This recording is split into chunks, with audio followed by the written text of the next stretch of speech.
Postman चाचा, आपका promotion कैसे हुआ? मैं तो 3 साल से एलडीसी का एग्जाम दे रहा हूँ, एक बार भी सिलेक्शन नहीं हुआ।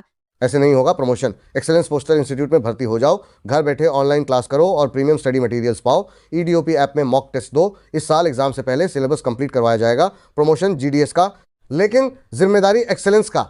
जीडीएस टू एमटीएस बैच में एडमिशन शुरू हो चुका है। एडमिशन फी मात्र 29 रुपए। अपने भविष्य के साथ खिलवाड़ मत करो। एलडीसी का एग्जाम दो और एक्स्ट्रा डिपार्टमेंटल, जीडीएस से सीधा डिपार्टमेंटल हो जाओ। बैच ज्वाइन होने के लिए नीचे ज्वाइन बटन पर क्लिक करो। तो दोस्तों, जीडीएस के लिए सुप्रीम कोर्ट से एक नया ऑर्डर आया है। तो सीधा जीडीएस के लिए नहीं है, ये मेनली जो कैजुअल लेबर है, मेनली जो पोस्ट ऑफिस में नाइट गार्ड का काम करते थे, उन लोगों के लिए आया है। लेकिन ये दोस्तों इक्वली जीडीएस के लिए इम्पोर्टेंट है, क्योंकि इधर पर देखिए आप न्यूज़पेपर कटिंग देख सकते हैं दैनिक भास्कर का। सुप्रीम कोर्ट ने कहा है कि स्थायी कर्मचारियों जैसा काम तो अस्थाई स्टाफ को भी मिलेंगे लाभ। यानी कि दोस्तों, जो सारे अस्थाई स्टाफ है, कॉन्ट्रैक्चुअल स्टाफ है, लेकिन स्थायी कर्मचारी जैसे काम करता है, उनके लिए भी दोस्तों पेंशन का सुविधा मिलेगा। ये दोस्तों मैंने नहीं कहा है, सीधा सुप्रीम कोर्ट ने कहा है। तो आप स्क्रीन पर देखिए, डाक विभाग के कर्मचारियों को पेंशन का लाभ देने का आदेश। तो आप पढ़ेंगे तो देख सकते हैं कि सुप्रीम कोर्ट ने कहा कि सरकार नियमित कर्मचारियों जैसा काम लेने के बाद अस्थायी कर्मचारियों को उससे जुड़े लाभों से वंचित नहीं रख सकती।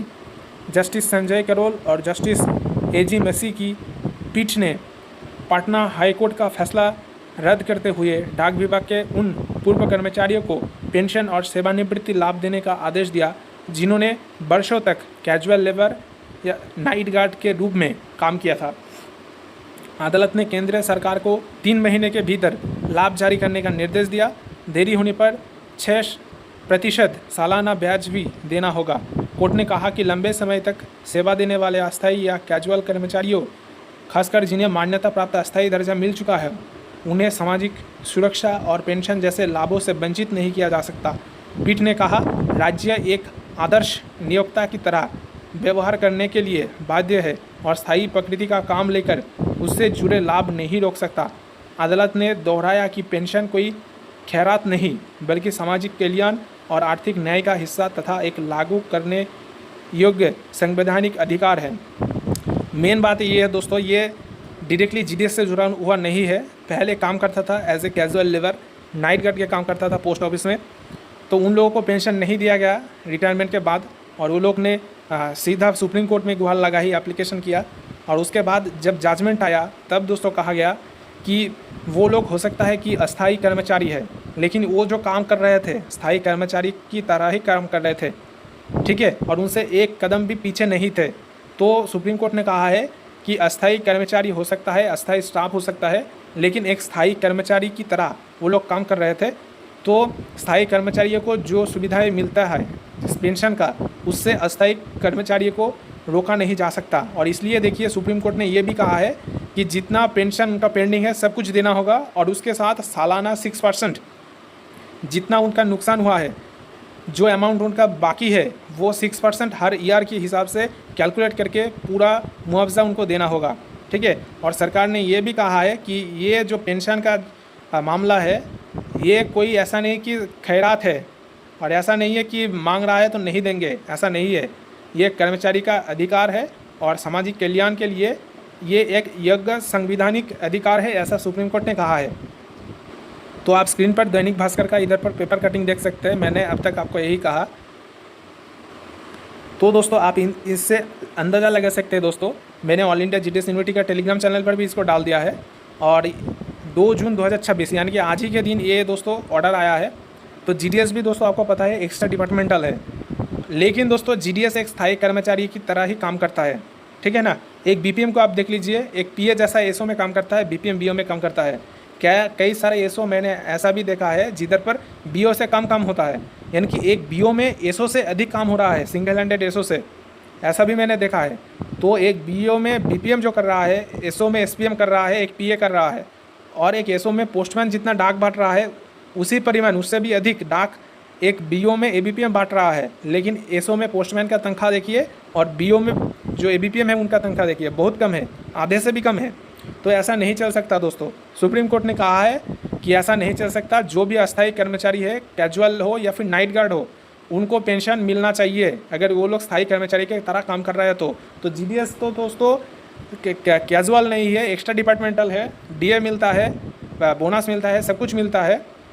तो दोस्तों जीडीएस पीछे क्यों रहेगा? जीडीएस को भी पेंशन का लाभ मिलना चाहिए। और मैं तो सुप्रीम कोर्ट से यही कहूँगा, मेरा कहने से कुछ नहीं होता। सुप्रीम कोर्ट अगर ये इशू कर दे कि जीडीएस को 8 घंटे का ड्यूटी करना होगा, लेकिन उनके बदले में उनको 18,000 मिनिमम बेसिक देना होगा 7th पे कमीशन के अकॉर्डिंग, और 8th पे कमीशन में उनको इंक्लूड भी करना होगा। तो इससे जुड़ा हुआ दोस्तों जो मैटर है, ये मेनली जीडीएस यूनियन को देखना होगा। तो पहले एआईजीडीएसयू के एसएस महादेव जी थे, लेकिन अब तो दोस्तों ये जो बीजीडी केस आ रहा है, ये लोग कुछ नहीं कर रहा है, ठीक है। और एफएनपीओ का एनयूजीडीएस भी कुछ नहीं कर रहा है, इतना इफेक्टिव नहीं है। लेकिन पहले एसएस महादेव जी बहुत लेटर लिखता था तो उसका इम्पैक्ट भी होता था, लेकिन अब जीडीएस का बात करने के लिए कोई नहीं है।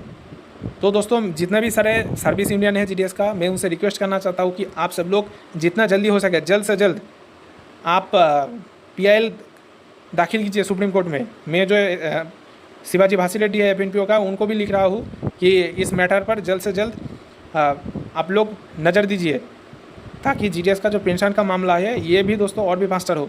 तो सुप्रीम कोर्ट का क्या है दोस्तों कि एक बार अगर कोई भी ऑर्डर आ जाए पेंशन के रिलेटेड अस्थायी कर्मचारी का, तो इसको डिफर करके दूसरा केस भी लड़ा जा सकता है।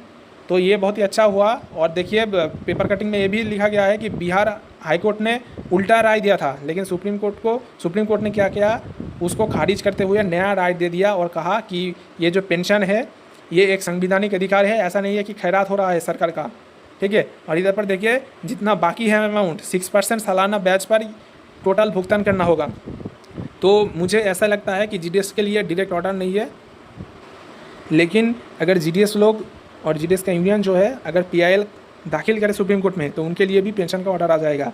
इसके लिए हम सब लोगों को यूनाइटेड होना पड़ेगा और सब लोग मिलकर, जो भी सारे जीडीएस का सर्विस यूनियन है, एआईजीडीएसयू हो, एनयूजीडीएस हो, बीजीडीकेस हो, उनको सब लोग मिलकर ईमेल लिखिए और जो भी जनरल सेक्रेटरी है उनको टेक्स्ट कीजिए। तो हम सब लोगों को यूनाइटेड रहना होगा। तो दोस्तों इस पर अगर कोई भी फ्यूचर में अपडेट आए तो आपको मैं तुरंत सूचित कर दूंगा। तो हम सब लोगों को और भी यूनाइटेड होना है, और इस वीडियो को अपने दोस्तों के साथ ज़्यादा से ज़्यादा शेयर कीजिए। तो मिलते हैं नेक्स्ट में, तब तक के लिए धन्यवाद। ऑल इंडिया जिंदाबाद।